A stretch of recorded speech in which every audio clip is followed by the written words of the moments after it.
அவுதுபில்லாஹி மினஷ் ஷைத்தானிர் ரஜீம். பிஸ்மில்லாஹிர் ரஹ்மானிர் ரஹீம். நஹ்மதுஹு வ நுஸல்லி அலா ரசூலில் கரீம். அம்மா பாத். அளவற்ற அருளாளனும் நிகரற்ற அன்புடையவனுமாகிய எல்லாம் வல்ல அல்லாஹ் ரப்புல் ஆலமீனை போற்றி புகழ்ந்தவனாக அல் மதரசத்துன் நூரியா மகளிர் நிஸ்வான் அரபிக் கல்லூரியினுடைய 5ஆம் ஆண்டு பட்டமளிப்பு விழா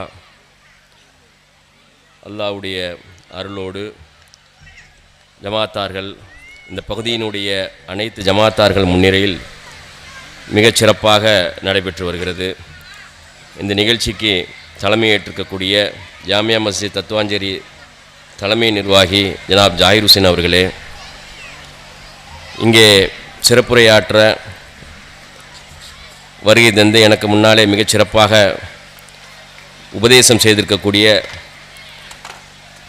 எங்களுடைய ஆன்மீக ஆசான் மயிலாடுதுறை மாவட்ட டவுன் ஹாஜி மௌலானா மௌலவி அல் ஹாஜ் முகமது இஸ்மாயில் ஃபாஜில் பாக்கவி ஹசரத் அவர்களே, எனக்கு பின்னாலே மிகச் சிறப்பாக உரையாற்றி பட்டம் வழங்க இருக்கக்கூடிய உலமா பெருமக்களே, அருள் நிறைந்த இந்த அவையிலே கூடியிருக்கக்கூடிய நம் அனைவரின் மீதும் நம்மை எல்லாம் படைத்து பரிபாலித்து கண்காணித்து கொண்டிருக்கக்கூடிய எல்லாம் வல்ல அல்லாஹ் ரப்புல் ஆலமீனுடைய அன்பும் அருளும் சாந்தியும் சமாதானமும் என்றென்றும் நிலவட்டுமாக. அஸ்ஸலாமு அலைக்கும் வரஹ்மத்துல்லாஹி வபரகாத்துஹு. மிக நீண்ட நேரமாக அமர்ந்திருக்கிறீர்கள். ஒரு மகத்தான சாதனை. 5 ஆண்டுகளாக மிகச்சிறப்பாக இந்த பெண்கள் மதரசாவை முறையாக நடத்தி இலக்கோடு நடத்தி வந்திருக்கிறார்கள். அதிலே தங்களுடைய பிள்ளைகள் பட்டம் பெறக்கூடிய அந்த காட்சியை பார்ப்பதற்காக நீண்ட நேரமாக அமர்ந்திருக்கிறீர்கள். பல்வேறு ஜமாத்தார்கள், இந்த பகுதியினுடைய பல்வேறு ஜமாத்தார்கள், உலமா பெருமக்கள் அனைவரும் வருகை தந்திருக்கக்கூடிய முஸ்லிம் சமுதாயத்தினுடைய இது ஒரு கலாச்சார விழா. தொன்று தொட்டு நீண்ட நெடுகாலமாக தமிழகத்திலே நடைபெற்று வரக்கூடிய அந்த கலாச்சார விழாவினுடைய ஒரு பகுதி, அதனுடைய தொடர்ச்சி. இந்த நேரத்தில் மிக ஒரு சிறிய செய்தியை மட்டும் சொல்லி இன்ஷா அல்லாஹ் என்னுடைய உரையை நான் முடித்துக் கொள்கின்றேன். மிக முக்கியமாக கல்வி குறித்து ஹஜரத் அவர்கள் மிகச் சிறப்பாக பேசினார்கள். அவர்கள் கோடிட்டு காட்டிய அந்த செய்தி இருக்குது பாருங்க, அந்த செய்தியிலிருந்து தான் இந்த 1400 வருஷமா முஸ்லிம் சமுதாயம் உலகத்தினுடைய எந்த பகுதிக்கு சென்றாலும் அந்த கல்வி முறையை அமைத்துக் கொண்டார்கள். பூமியினுடைய எந்த பகுதிக்கு போனாலும் ஒரு பள்ளியை கட்டுகின்ற போது அந்த பள்ளியிலே அந்த சுற்றி இருக்கக்கூடிய அந்த மஹல்லா மக்களுக்கு மார்க்க கல்வியை போதிக்க வேண்டும், கல்வியை போதிக்க வேண்டும், கல்வியை போதிக்க வேண்டும். அப்ப எந்த சிஸ்டத்தில் போதிக்கிறது? முதல்ல எதை சொல்லிக் கொடுக்கணும், அடுத்து எதை சொல்லிக் கொடுக்கணும், அடுத்து என்னத்தை சொல்லிக் கொடுக்கணும், 5 வயசுல எதை சொல்லணும், 10 வயசுல எதை சொல்லணும், பெருசானவனை 16 வயசுல எதை சொல்லிக் கொடுக்கணும். இந்த சிஸ்டத்தை ஹசரத் அவர்கள் கோடிட்டு காட்டிய அந்த குர்ஆனுடைய வசனத்திலிருந்து எடுத்துக்கிட்டு தான் என்டையர் எஜுகேஷனல் சிஸ்டத்தையே டெவலப் பண்ணாங்க. குர்ஆனை ஓத கற்றுக் கொடுங்கள் பிள்ளைகளுக்கு. ஃபர்ஸ்ட் பாயிண்ட் அதுதான். ஏபிசிடி அதில் அப்புறம், ஆனாவனா அதில் அப்புறம். என்ன மொழி வேணாலும் படிக்கலாம், எதை வேணாலும் படிக்கலாம், பயனுள்ளது எல்லாத்தையும் படிக்கணும். ஆனா ஆரம்பமாக வாயிலிருந்து வர வேண்டிய வார்த்தை, ஒரு பிள்ளைக்கு ஒரு தாய் தந்தை பெற்றெடுத்த ஒரு மூமினான பிள்ளையினுடைய வாயிலிருந்து வர வேண்டிய வார்த்தை, அந்த பிள்ளைக்கு எப்படி கல்வி புகட்டணும் என்பதை அல்லாஹ்வுடைய வேதமும் சொல்கிறது. பெருமானார் ரசூலுல்லாஹி ஸல்லல்லாஹு அலைஹி வஸல்லம் அவர்கள் நடைமுறைப்படுத்தி காட்டினார்கள். அதற்கு பின்னால் வந்த குலஃபாய ராஷிதீன்கள் காலத்தில் அந்த எஜுகேஷன் சிஸ்டம் டெவலப் பண்ணப்பட்டுச்சு. உலகம் முழுவதும் முஸ்லிம்கள் எங்கெல்லாம் ஆட்சி அமைத்தார்களோ, இந்தியா உள்ளிட்ட 651 வருஷம் இந்தியாவை ஆட்சி செய்த முஸ்லிம்கள் உள்ளிட்ட எல்லா இடத்திலையும் எஜுகேஷன் சிஸ்டம் என்ன, பிலோசபி என்ன, குர்ஆனை ஓத கற்றுக் கொடுங்கள், உள்ளத்தை சுத்திகரித்துக் கொண்டே இருங்கள். சுத்திகரித்ததோட விட்டுறாதீங்க, இட்ஸ் a கண்டினியூ process. சுத்திகரித்துக் கொண்டே இருங்கள். வேதத்தையும் ஞானத்தையும் கற்றுக் கொடுங்கள். இதுதான் சிஸ்டம். அப்ப எங்க ஒரு ஸ்கூலை நீங்க அப்படியே கற்பனை பண்ணுங்க. ஒரு ஸ்கூல் காலேஜ் 14 வருஷம் புள்ள ஸ்கூல்ல படிக்குது. ஆர்ட்ஸ் அண்ட் சயின்ஸா இருந்தா 3 வருஷம் காலேஜ், மெடிசனா இருந்தா 5-6 வருஷம், இன்ஜினியரிங்கா இருந்தா 4 வருஷம், ஆல்மோஸ்ட் 20 இயர்ஸ் 20 வருஷம். 3 வயசுல உள்ள போன புள்ள ஏறக்குறைய 20 வருஷம் school college black board teachers இதையே பார்த்து வருது. முஸ்லிம்கள் எப்படி இந்த 20 வருஷத்தை அந்த பிள்ளைகளுக்கு கல்வியை கொடுக்கணும்? குர்ஆனை ஓத கற்றுக் கொடுக்கணும், ஸ்கூல்ல கற்றுக் கொடுக்கப்படுதா? உள்ளத்தை சுத்திகரிக்கணும். தஸவ்வுஃப் சொன்னாங்க பாருங்க, தஸ்கியத்து நஃப்ஸ் சொன்னாங்க பாருங்க. உன்னுடைய பேச்சு, உன்னுடைய நடவடிக்கை, உன்னுடைய பார்வை, உன்னுடைய அணுகுமுறை, பிறரை பற்றிய உன்னுடைய கருதுகோள், உன் உறவுகளோடு, உன் உடன் பிறந்த சகோதரர்களோடு, உன் தாயோடு, தந்தையோடு, ஜமாத்தோடு, முதியவர்களோடு, இந்த நண்டு, வண்டு, புழு, பூச்சி, மரம், மட்டை எல்லாவற்றோடு, கடல், வானம், காற்று எல்லாவற்றோடும் நீ எப்படி நடந்து கொள்ள வேண்டும்? 20 வருஷம் படிச்சுட்டு வரக்கூடிய எந்த ஸ்கூல்ல, எந்த சிலபஸ்ல இது சொல்லி தரப்பட்டுச்சு? அதனாலதான் நம்மகிட்ட நிறைய கோளாறு ஏற்பட்டிருக்கிறது.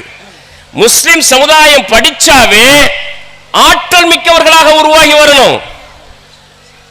அறிவுத்துறையிலும் பொருள் துறையிலும் அதிகாரத்துறையிலும் ஆற்றல் மிக்கவர்களாக உருவாகி வரணும். படித்தவர்கள் உருவாகி வந்திருக்கிறார்கள், பட்டதாரிகள் உருவாகி வந்திருக்கிறார்கள். ஒரு சோசியல் இஷ்யூ ஹேண்டில் பண்ண முடியல, ஒட்டுமொத்த சமூகமும் ரோட்ல வந்து உட்கார வேண்டி இருக்குது. ஒரு பொலிட்டிக்கல் இஷ்யூ ஹேண்டில் பண்ண முடியல, வச்சிருக்கிற செல்வத்தை வச்சு சமூகத்தை இன்ஃப்ளூயன்ஸ் பண்ண முடியல, பொலிட்டிக்கலா இன்ஃப்ளூயன்ஸ் பண்ண முடியல. செல்வம் நம்ம நினைச்சிட்டு இருக்கிறது செல்வமே இல்ல. எல்லாத்துக்கும் என்ன காரணம்? சிஸ்டம் தப்பா இருக்குது, எஜுகேஷன் சிஸ்டம் தப்பா இருக்குது. ஞானத்தை கற்றுத்தந்த விஸ்டம், எஜுகேஷன் அல்ல, நாலேஜ் அல்ல, விஸ்டம், கல்வி அல்ல, அறிவல்ல, ஞானம். பயணம் எங்க போகணும், எப்படி போகணும்? ஞானத்தை நோக்கிய பயணமாக இருக்கணும். ஞானம்ங்கிறது ஒரு லிமிடேஷன் கிடையாது. பயணிச்சுக்கிட்டே இருப்பாங்க, உசுறு போயிடும், முடிஞ்சு போச்சு. அந்த சிஸ்டத்தில் ஏற்பட்ட கோளாறு தான் நம்முடைய எந்த இஷ்யூவை நம்மளால சார்ட் அவுட் பண்ண முடியல. நமக்கான பிரச்சனைகள் ஓய்தில்ல, உலகம் முழுவதும் ஓயல. 800 கோடி மக்கள்ல 200 கோடி மக்கள் முஸ்லிம்கள். உலகம் முழுவதும் 190 ஐக்கிய நாடுகள் சபையில் பதிவாக்கப்பட்ட 195 நாட்டில் 193 நாடுகளில் முஸ்லிம்கள் வசிக்கிறார்கள். இந்த பூமி பந்தினுடைய ஒவ்வொரு நெக் அண்ட் கார்னர் இருக்கிறாங்க. 200 கோடி முஸ்லிம்கள் இருந்தும் உலகம் முழுவதும் இஸ்லாமிய வெறுப்பு பிரச்சாரம் செய்யப்படுது, பரப்பப்படுது. நீர்த்து போன சமூகமா இருக்குது. என்ன காரணம்? இந்த பேசிக் ஸ்ட்ரக்சர் இருக்கு பாருங்க, அறிவை புகட்டக்கூடிய பாதையிலே கோளாறு இருக்கிறது. 1950 வரையிலும் கூட அந்த பாதையில வந்தது. 50க்கு பிறகு தமிழகத்தில் முழுக்க முழுக்க அகாடமிக்கல் ஸ்டடீஸ். சிபிஎஸ்இ புள்ள படிக்குது, ஐசிஎஸ்இ படிக்குது, இன்ஜினியரிங் படிக்குது, மெடிசின் படிக்குது. மார்க்கத்தை படிச்சியா? மெடிசின் படிச்சிருக்கிறவங்க கட்டாயம் படிச்சிருக்க வேண்டிய மார்க்கத்தை படிச்சியா?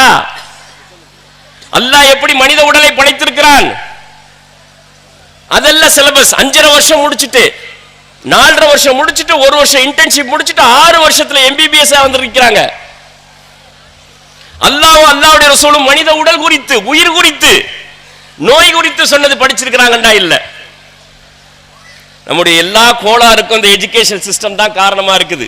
இது அப்படியே நீங்க கேரளால பாருங்க, அதை ஏறக்குறைய அதை ஃபாலோ பண்ணிட்டு வர்றாங்க. இலங்கையில பாருங்க, ஏறக்குறைய ஃபாலோ பண்ணிட்டு வர்றாங்க. அதனால கோளாறு எங்க, சிக்கல் எங்க இருக்குங்கிறத ஃபர்ஸ்ட் நம்ம தெரிஞ்சுக்கணும். ஹஸ்ரத் அவங்க சொன்னாங்க பாருங்க, குர்ஆனை ஓத கற்றுத்தராத பிள்ளைகள் படித்து பட்டதாரிகளாக உருவாகி வந்திருக்கிறார்கள். ஓது செய்ய தெரியாத பிள்ளைகள் உருவாகி வந்திருக்கிறார். 2 ஜெனரேஷன் வந்துருச்சு. ஓது செய்ய தெரியல, என்ன படிக்க வச்சோம்? காசு பணம் இருந்து என்ன புண்ணியம்?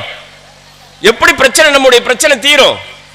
அதனால இந்த சிஸ்டம் இன்கேஸ் நம்ம இப்ப போய் நாட்டில் இருக்கக்கூடிய சிஸ்டத்தை நம்மளால மாற்றி அமைக்க முடியாது. அட்லீஸ்ட் வீட்டிலேயாவது அது போன்ற சிஸ்டத்தை ஃபாலோ பண்ணணும். இந்த மாதிரி உருவாகி வரக்கூடிய பிள்ளைகளுடைய எண்ணிக்கை அதிகரிக்கணும். இவர்கள் மார்க்கத்தை படித்து ஞானத்தை நோக்கி பயணிக்கக்கூடியவர்கள். இந்த எண்ணிக்கை அதிகரிக்கப்படணும். உலகம் முழுவதும் பிரச்சனையா இருக்குது. நீங்க OIC ஒரு ஆர்கனைசேஷன் இருக்கு பாருங்க, ஆர்கனைசேஷன் ஆஃப் இஸ்லாமிக் கவுன்சில் சொல்லி, உலகத்தில் இருக்கக்கூடிய 57 அரபு இஸ்லாமிய நாடுகள் அங்கம் வகிக்கக்கூடிய ஆர்கனைசேஷன். 57 நாடு இருந்தும் வாயை திறக்க முடியல. ஒரு சயின்ஸ் அண்ட் டெக்னாலஜில ஒரு இனோவேஷன் கிடையாது.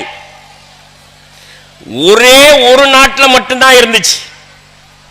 அதனாலதான் துணிஞ்சு நிக்கிறான். இன்னைக்கு எதிர்த்து நிக்கிறான் பாருங்க.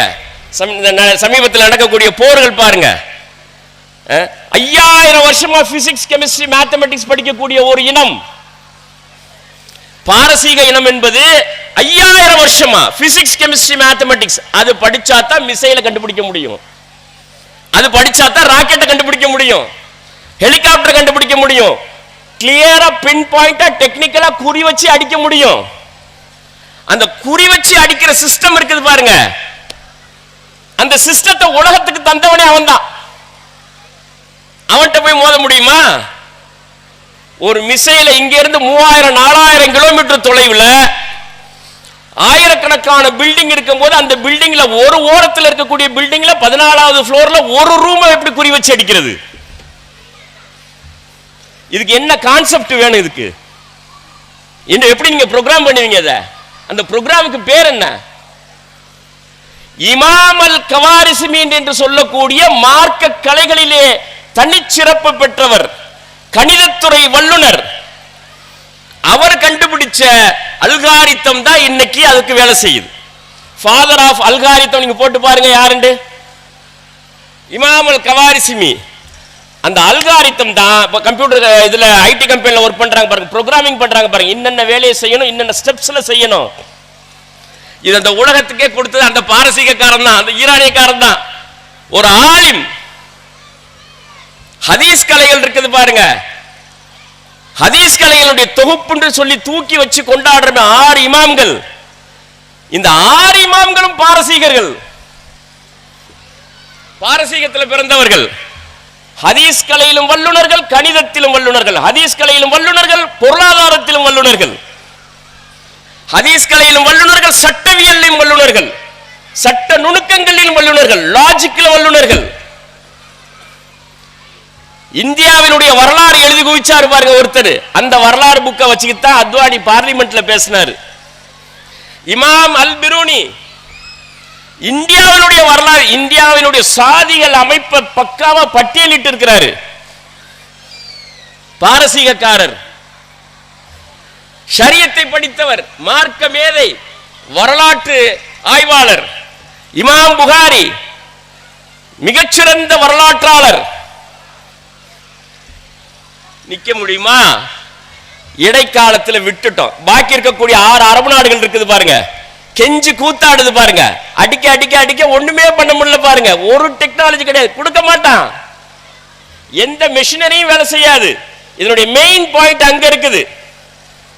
ஒரு ஹெலிகாப்டர் இயங்காது, ஒரு மிசைல் இயங்காது, அவங்க வாங்கி வச்சிருக்கிறதுல ஒரு ரடார் இயங்காது. ஏன்? பிசிக்ஸ் கெமிஸ்ட்ரி படிக்கல. அரபுகள் பிசிக்ஸ் கெமிஸ்ட்ரி படிக்கல. 5000 வருஷமா பிசிக்ஸ் கெமிஸ்ட்ரி படிச்ச ஈரானிய இனம், பாரசீக இனம். அதனாலதான் பெருமானார் ரசூலுல்லாஹி ஸல்லல்லாஹு அலைஹி வஸல்லத்துக்கு ஐடியா கொடுத்தாங்க பாருங்க, சல்மான் அல் ஃபாரிசி. ஹந்தக் போர்ல, அந்த போர்ல இருந்து நீங்க மதீனாவை பாதுகாக்கணுமா? நான் சொல்ற மாதிரி கேளுங்க. யார சொல்லுதா? 7 கிலோமீட்டர் அந்த வட்ட வடிவம், அதுல பள்ளம் தோண்டுங்க, அகல் தோண்டுங்க. அவங்கனால குதிரையிலே ஒட்டகத்திலே வர முடியாது. அரபுகளுக்கு தெரியவே தெரியாது.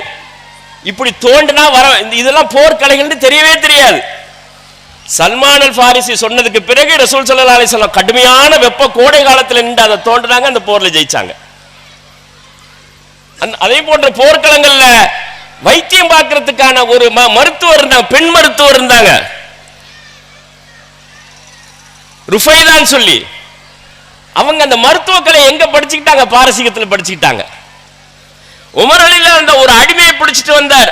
அந்த அடிமை தான் உமர் அலிலான கொலை செஞ்சது, அபுலுன்னு சொல்லி. பாரசீகத்திலிருந்து பிடிச்சிட்டு வந்தார். ஏன்னா அவருக்கு விண்ட் மில் டெக்னாலஜி தெரிஞ்சிருந்துச்சு. காற்றாலை. எப்போ? இப்பதான் காற்றாலைகளை பத்தி பேசிட்டு இருக்கிறோம். அப்பவே 7ஆம் நூற்றாண்டுல உமர் அலிலான காலத்துல பாரசீகர்கள் இந்த உலகத்திற்கு கொடுத்திருக்கு. அதே மாதிரி அப்பாசியா கிலாஃபத் என்று ஒரு மகத்தான ஒரு பேரரசு 500 ஆண்டு காலம் பூமியினுடைய ஏறக்குறைய 50 விழுக்காடு நிலப்பரப்பை கட்டி ஆட்சி செஞ்சதற்கு அடிப்படை காரணமானவர்கள் பாரசீகர்கள். அவங்க வகுத்து தந்தது தான் ஒவ்வொரு டிஸ்ட்ரிக்டா பிரிக்கணும், அதுக்கு ஒரு வசீர் நியமிக்கணும். அரபுகளுக்கு தெரியாது. இவ்வளவு பெரிய நிலத்தை ஆண்ட வரலாறு கிடையாது அவங்களுக்கு. பாரசீகர்கள் கற்று தந்தார்கள். ஏன்? நாங்க 5000 வருஷமா அது பெரிய பேரரசாவே இருந்துகிட்டு இருக்கிறோம். இது எல்லாம் எப்படி வந்துச்சு? Physics chemistry mathematics. இஸ்லாத்தை தழுவியதற்கு பிறகு அவர்கள் மகத்தான சாதனையாளர்களாக மாறி போனார்கள். ஆயிரக்கணக்கான அறிஞர்கள் உருவாகி வந்தார்கள். நீங்க சொன்னா ஆச்சரியப்படுவீங்க. இந்த பட்டதாரி பட்டம் வாங்கக்கூடிய பிள்ளைகள் இருக்கிறார்கள். அடுத்து என்ன செய்யணுங்கிறதுக்கான அடையாளம் ஒரே ஒருத்தருடைய ஆராய்ச்சி. 15ஆம் நூற்றாண்டில் வாழ்ந்த ஒருத்தருடைய ஆராய்ச்சி, பாரசீக இனத்தைச் சேர்ந்த ஒரு முஸ்லிம் அறிஞருடைய, ஒரு இஸ்லாமிக் ஸ்காலருடைய வானியல் சம்பந்தமான ஆராய்ச்சி, நட்சத்திரங்கள் சம்பந்தமான ஆராய்ச்சி. 999 நட்சத்திரங்களை ஆய்வு செய்து அதை பட்டியல் போட்டிருக்கிறார் பாருங்க. சிஜி சுல்தான் என்ற அதுக்கு அந்த புத்தகத்துக்கு என்சைக்ளோபீடியாக்கு பேரு. 999 நட்சத்திரங்களை பார்த்து பெயர் சூட்டி அதனுடைய டிராவலை பட்டியல் போட்டிருக்கிறார்னா அவர் எத்தனை வருஷம் அண்ணாந்து பார்த்துட்டு உட்கார்ந்து இருப்பாரு? எவ்வளவு கூர்மையான ஞானத்தை, அதான் ஞானத்தை நோக்கிய பயணம். மார்க்கத்தை படித்தார், அகத்தை சுத்திகரித்தார், ஞானத்தை தேடினார். இந்த பூமியினுடைய யதார்த்தங்கள் என்ன ஒன்னொன்னே கேள்வி கேட்டார். இந்த போனை தூக்கி போட்டா ஏன் கீழே வருது மேல போகாம? இந்த சூரியன் ஒரு நாளும் ஒரு வகையில டிராவல் ஆகுது, எப்படி ஆகுது? யார் இதெல்லாம் பிக்ஸ் பண்ணி இருக்கிறது? ஒரு நட்சத்திரம் மாற மாற கடல்ல நீரோட்டத்தில் மாற்றம் வருது, எப்படி வருது? மீனவர்கள் எப்படி கரைக்கு வர்றாங்க? நட்சத்திரத்தை பார்த்தானே வர்றாங்க. அந்த ஒரு புத்தகம் உலகத்தில் இருக்கிற எல்லா இஸ்லாமிய நாடுகள் மதரசாக்களுக்கும் போனுச்சு. அதிராம்பட்டினம் மதரசால இருந்துச்சு. அது 1921 வரைக்கும் அதிராம்பட்டினம் கடற்கரையில் 2 ஆலிம்கள் மதரசா உஸ்தாத்மார்கள் இருந்தாங்க. அதிராம்பட்டினம் ஒரு துறைமுக நகர். அங்கிருந்து இலங்கைக்கு போகக்கூடிய கப்பல்களுக்கு வழிகாட்டுறதுக்கு அவங்க தான் இஜாசத் கொடுக்கணும். இந்த காத்தடிக்குது, இந்த நட்சத்திரம் இந்த பக்கம் போகுது, கடல்ல இந்த நீரோட்டம் இருக்கும், நீ தெற்க 1 மணி நேரம் ஓட்டி பிறகு கிழக்க திருப்பினியக்க காங்கேசந்துறைக்கு போயிடலாம். இவங்களுக்கு இந்த நாலேஜை கொடுத்தது யாரு? அந்த ஒரு அறிஞர் உலுக் பேக், மிர்சா உலுக் பேக், முகலாய பேரரசு நிறுவிய பாபருடைய மாமா, தாய் மாமா. இன்னைக்கு உஸ்பெகிஸ்தான்ல நீங்க நெட்ல போட்டு பாருங்க, கூகுள்ல உலுக் பேக் போட்டு பாருங்க, உஸ்பெகிஸ்தான்ல அவர் கட்டமைச்ச அந்த ஆராய்ச்சி கூட இன்னைக்கு பாதுகாக்கப்பட்டு வருது. 1000 வருஷம் இந்த உலகத்துக்கான நாகரிகத்தை கொடுத்து, சயின்ஸ் அண்ட் டெக்னாலஜி கொடுத்து, வளர்ச்சியை கொடுத்து, ஐரோப்பியக்காரனுக்கு எப்படா சாப்பிடணும்னு சொல்லி கொடுத்து, குளிக்கிறது எப்படின்னு சொல்லி கொடுத்து, பண்பாடு நாகரிகத்தை இன்னைக்கு அவன்கிட்ட நம்ம படிச்சிட்டு இருக்கோம் பாருங்க. அவன் உருவாக்கி கொடுத்த புத்தகத்தை நம்ம படிச்சிட்டு இருக்கோம் பாருங்க. என்ன அநியாயமா இருக்குது? ராணி குளிக்கிறதுக்கு போஸ்டர் அடிச்சு ஓட்டாங்க. குயின் எலிசபெத் ராணி குளிக்க போகுது, 3 மாசத்துக்கு ஒட்டி தான் அந்த ராணி குளிக்கும். அதுக்கு போஸ்டர் அடிச்சு ஒட்டிக்கிட்டு இருந்த சமூகம். அதனாலதான் ட்ரம்ப் சொன்னார் பாருங்க, உங்களுடைய நாகரிகத்தை நாங்க நீர்மூலமாக்கிறோம் சொன்ன உடனேயும் சிம்பிளா அதனுடைய ஃபாரின் மினிஸ்டர் ஒரு வார்த்தையை விட்டார் பாருங்க.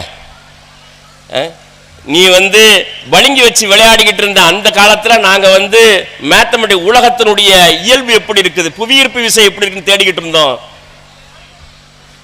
அதனால அன்பு சகோதர சகோதரிகளே, கல்வி ஒன்றுதான் அதிகாரப்படுத்தும். நல்லா கவனிங்க. முஸ்லிம் சமூகம் பாதுகாப்பு பெறணும், நம்ம நாட்டில் நமக்கான பிரச்சனைகள் குறையணும் அப்படின்னு நம்ம நினைச்சோம்னா வேற எதுவுமே கிடையாது. Only through the education. அல்லாஹ்வுடைய ரசூலும் சொல்லக்கூடிய கல்வி முறையில் நாம் ஆழமாக வருகின்ற போது, யூஜி ஸ்கூல் முடிச்சிருச்சா பிள்ளை, யூஜி பண்ணுதா, சயின்ஸ் எஜுகேஷன் படிக்கிறது. அறிவியல் கல்வி என்பது இபாதத்து. அத பாடம் சொல்லி மார்க் எழுதுற மாதிரி நமக்கு சொல்லி கொடுத்து, எனக்கு பிசிக்ஸ் வர மாட்டேங்குது, கெமிஸ்ட்ரி வர மாட்டேங்குது, மேத்தமெட்டிக்ஸ் வர மாட்டேங்குது, அந்த பிள்ளைக்கு இபாதத்ரா நீ தொழுகிற மாதிரி படியுது. இது தெரிஞ்சுக்கிறது, அதனுடைய நுட்பத்தை தெரிஞ்சுக்கிறது, அது ரகசியத்தை புரிஞ்சுக்கிறது, எல்லாம் அல்லாஹ்வுக்கு செய்யக்கூடிய வழிபாடு. அப்படி சொல்லி கொடுத்திருந்தோம்னா பிள்ளை ஆசையா படிச்சிருக்கும். அப்படித்தான் சொல்லி கொடுத்தாங்க. அதனாலதான் 1000 வருஷம் அல்லாஹ் ரப்பல் ஆலமீன் முஸ்லிம்களை உலகத்தினுடைய ஆட்சியாளர்களாக ஆக்கி வச்சிருந்தான். எதுக்கு? Science and technology நாலேஜ்ல.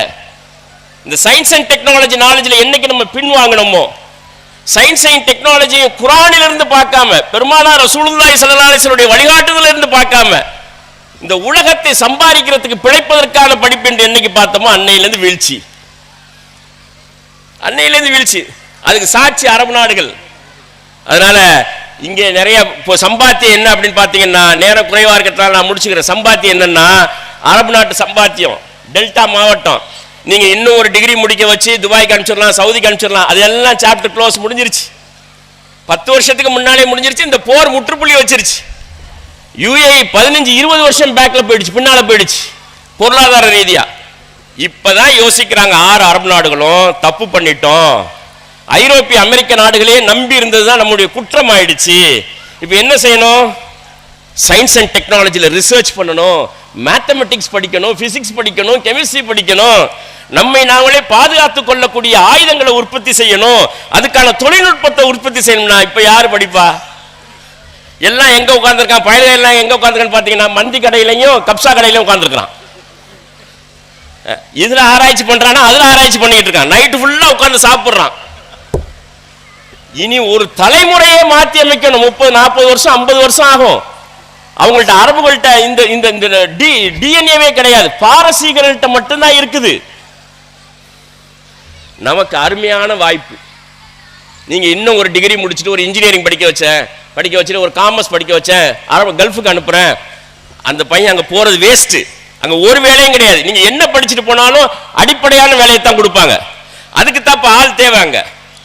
ஆனா உங்க பிள்ளைக்கு நீங்க சயின்ஸ் அறிவியல் ஆர்வத்தை ஏற்படுத்தி அதுல ஆராய்ச்சி செய்ய சொல்லி அனுப்பி வச்சீங்கன்னா, சவுதியில மட்டும் 30 பல்கலைக்கழகங்கள் ஓபன் ஆயிடுச்சு. யார் திறனோடு வருகிறார்களோ அத்தனை பேத்துக்கும் fully funded master cum PhD. இந்த போன வருஷம் கும்பகோணத்து பசங்க 3 பசங்க ஜாயின் பண்ணிருக்காங்களே, King Fahd University of Petroleum and Minerals தம்மாம்ல, பரங்கிப்பேட்ட ஒரு பையனை அந்த யூனிவர்சிட்டி ஸ்பான்சர் பண்ணி ஆஸ்திரேலியாவுக்கு அனுப்பிச்சு விட்டுருக்குது. 3 கோடி ரூபாய் அந்த யூனிவர்சிட்டி ஸ்பான்சர் பண்ணுது. சயின்ஸ் அறிவியல் தொழில்நுட்பத்தில் ஆராய்ச்சியாளர்கள் ஆராய்ச்சி தான் கல்வி, பட்டப்படிப்பு கல்வி கிடையாது. ஒரு டிகிரி வாங்கிட்டு இங்க வேலை கிடைக்குமா அங்க வேலை கிடைக்குமா, கேம்பஸ்ல நான் ரெக்ரூட் ஆகிறேன், இது கல்வியே கிடையாது. ஆராய்ச்சி அதுதான் கல்வி. அதனால இந்த வருஷம் +2 முடிச்சிருக்கக்கூடிய மாணவர்கள் எல்லாம் உங்க வீட்டில் இருப்பாங்க. தயவு செய்து அவருடைய மைண்டை டியூன் பண்ணுங்க. ஈஸியா படிச்சுட்டு சீக்கிரமா சம்பாதிக்கிறதுக்கு என்ன வழின்னு யோசிச்சான்னா அதை மாற்றி அமைச்சிருங்க. இல்லைன்னா குடும்பத்திலே மாற்றம் வராது, சமூகத்திலே மாற்றம் வராது. அதனால +2 முடிச்ச ஆண் பசங்கள் டைரக்டா ரிசர்ச் அதுல அவனுக்கு மேத்ஸ் பிசிக்ஸ் கெமிஸ்ட்ரி நல்ல ஆர்வம் இருந்துச்சுன்னா நீங்க சயின்ஸ் குரூப்ல படிக்க வைங்க. பயாலஜில நல்ல ஆர்வம் இருந்துச்சு, பொம்பளை பிள்ளைங்க பயாலஜில நல்ல ஆர்வம் இருக்கு, அந்த பயோமெடிக்கல் சயின்ஸ் பாரதிதாசன் யூனிவர்சிட்டியில் 5 வருஷம் கோர்ஸ் இருக்குது. போன வருஷம் ஒரு சின்ன வீடியோ போட்டிருந்தா 20 பிள்ளைங்க சேர்த்து விட்டுருக்கிறோம். அதுல 5 வருஷம் முடிச்சுட்டு பிஹெச்டிக்கு King Abdullah University of Science and Technology ஒரு மாசத்துக்கு 1.25 லட்சம் ரூபாய் ஸ்டைஃபண்ட், போக்குவரத்துக்கு டிக்கெட்டு, படிக்கிறதுக்கு ஆராய்ச்சி பண்றதுக்கு. அதைத்தான் நம்ம செய்யணும். மறுபடியும் நீட் இந்த வருஷம் எழுதிருக்கேன் புள்ள, அடுத்த வருஷம் நீட் எழுத போகுது, அடுத்த வருஷம் நீட். எத்தனை வருஷத்துக்கு நீட் எழுதுவீங்க? +2 எழுதும் போது முடிஞ்சிச்சா, கவர்மெண்ட் காலேஜ் கிடைச்சிச்சா, ஓகே. கிடைக்கலையா, next biomedical science, microbiology, biotechnology, biochemistry, அந்த மாதிரி படிக்க வச்சு கொண்டுட்டு வாங்க. இந்த பெண் பிள்ளைகள் இந்த மாதிரி மார்க்க கல்வியோடு படித்து வரக்கூடிய பெண் பிள்ளைகளை ஆசிரியர்களாக ஆக்கணும். கல்வியாளர்கள், ஏன் கற்றுக் கொடுக்கக்கூடிய திறன் தகுதி வாய்ந்தவர்கள், எல்லாவற்றையும் இஸ்லாத்தோடு உரசி பார்த்து சுத்திகரித்து கற்றுக் கொடுக்கக்கூடிய ஆற்றல் நிரம்பியவர்கள். இது செல்வம், இட்ஸ் அன் வெல்த். இதுதான் செல்வம். இந்த செல்வத்தை நம்ம அப்படி அவங்கள வளர்த்தெடுத்தோம்னா போதும், சமுதாயத்தில் மகத்தான மாற்றம் வரும். அத்தகைய மகத்தான மாற்றத்தை அல்லாஹ் ரப்புல் ஆலமீன் இந்த மண்ணிலிருந்து, தத்துவாஞ்சேரியிலிருந்து இந்த டெல்டா மாவட்டங்கள் முழுவதும் அந்த சிந்தனை பரவுவதற்கு இந்த மதரசா முக்கிய பங்காற்ற வேண்டும். அதற்கு உலமாக்கள், குறிப்பாக இஸ்மாயில் ஹசரத் அவங்க பின்னால் இருந்து அதுக்கு வழிகாட்டி கொண்டிருக்கிறார்கள். அல்லாஹ் அவருடைய ஆயுளை நீடித்து தர வேண்டும். இந்த நிறுவனத்தை நடத்தி கொண்டிருப்பவர்களுக்கு எல்லா வகையான ஆற்றலையும் வழங்க வேண்டும். நீங்க முழுமையாக சப்போர்ட் பண்ணணும், அதை வளர்த்தெடுக்கணும், அதை அடையாளமா மாற்றணும். இன்னும் வெளியூர்ல இருந்து வெளி மாநிலத்தில இருந்து தத்துவாஞ்சேரிக்கு தேடி வர வேண்டாமா படிக்கிறதுக்கு, பொம்பளை பிள்ளைய கொண்டு வந்து சேர்த்து விடுறதுக்கு? நீங்க நினைச்சீங்கன்னா அடுத்த வருஷம் போட்டுடலாம். யூபியில இருந்து பீகார், அங்க வாழவே முடியல, துரத்தி அடிக்கிறாங்க, வாழவே முடியாத சூழல் ஏற்பட்டிருக்குது. அதனால நமக்கான சோசியல் பொலிட்டிக்கல் நெருக்கடி இருக்கு பாருங்க, நாளுக்கு நாள் அதிகரிக்கும். அடுத்த வருஷம், அடுத்த 5 வருஷத்துல இன்னும் கூடத்தான் செய்யும். அதை எதாலும் அதை மாற்றி அமைக்க முடியாது. உங்களுடைய அரசியல் சிக்கல்களை எதாலும் மாற்றி அமைக்க முடியாது, சமூக சிக்கலை எதாலும் மாற்றி அமைக்க முடியாது. நாம் ஆற்றல் பெறணும். எதுல? கல்வியிலும் பொருளாதாரத்திலும் ஆற்றல் பெறணும். தஞ்சை மாவட்டத்தில் 50 தொகுதிகளுக்கு இந்த ஜமாத்து பொறுப்பெடுத்துக்குது அப்படின்னு ஒரு சூழல் வந்துச்சுன்னு வச்சுங்க, அந்த 50 தொகுதிகளுக்கு வேட்பாளர் நீங்க அறிவிக்கிறாள் தான். யார்கிட்ட இருக்கு காசு? பொருளாதாரத்துக்கு அவ்வளவு மதிப்பீடு இருக்குது. பிஎஸ்ஏ வாப்பா ஒரு உதாரணம், அவரை பத்தி படிச்சு பார்த்துங்க. ராஜீவ் காந்தியை வர வச்சு கீழக்கரையில தென்னை மர தோட்டத்தில், அந்த தென்னை மர தோட்டத்தில் உட்கார வச்சு இளநீ படிச்சு கொடுத்த ஒரு மகத்தான புரவலர். எவ்வளவு இன்ஃப்ளூயன்ஸ் இருக்கும் பாருங்க. Prime minister candidate Rajiv Gandhi அங்க உட்கார்ந்துகிட்டே எங்க எம்ஜிஆர் ஆட்சியில் இருக்கக்கூடிய முக்கியமான சில ஃபைல்ஸ் நவத்திரத்துல அப்படி ஒரு ஆளை இன்னைக்கு காட்டுங்க. அதனாலதான் எம்ஜிஆர் பாடினார், ஒன்றே செய்வான் நன்றே செய்வான் அவனே அப்துல் ரஹ்மானான்னு. எம்ஜிஆர் வாழ வச்சாரு. எம்ஜிஆருடைய கதை முடிஞ்சிச்சுன்ற இருந்த நேரத்தில் இவர் ஃபைனான்ஸ் பண்ணி வந்த அந்த படம் தான் அவரை வாழ வச்சுச்சு. அதனாலதான் அவர் எல்லா அந்த காலேஜ் கட்டுறதுக்கு எல்லா வகையான உதவியும் செஞ்சாரு. உட்கார்ந்த இடத்துல இருந்து இன்ஃப்ளூயன்ஸ் பண்ண முடியும். By wealth, not by money. பணம் வேற, செல்வம் வேற. Not by money, by wealth. Allah ரப்பல் ஆலமீன் அத்தகைய ஆற்றலை முஸ்லிம் உம்மத்துக்கு தந்தரல வேண்டும். ஆகிர் தாவானா அல்ஹம்துலில்லாஹி ரப்பல் ஆலமீன். அஸ்ஸலாமு அலைக்கும் வரஹ்மத்துல்லாஹி வபரகாத்துஹு.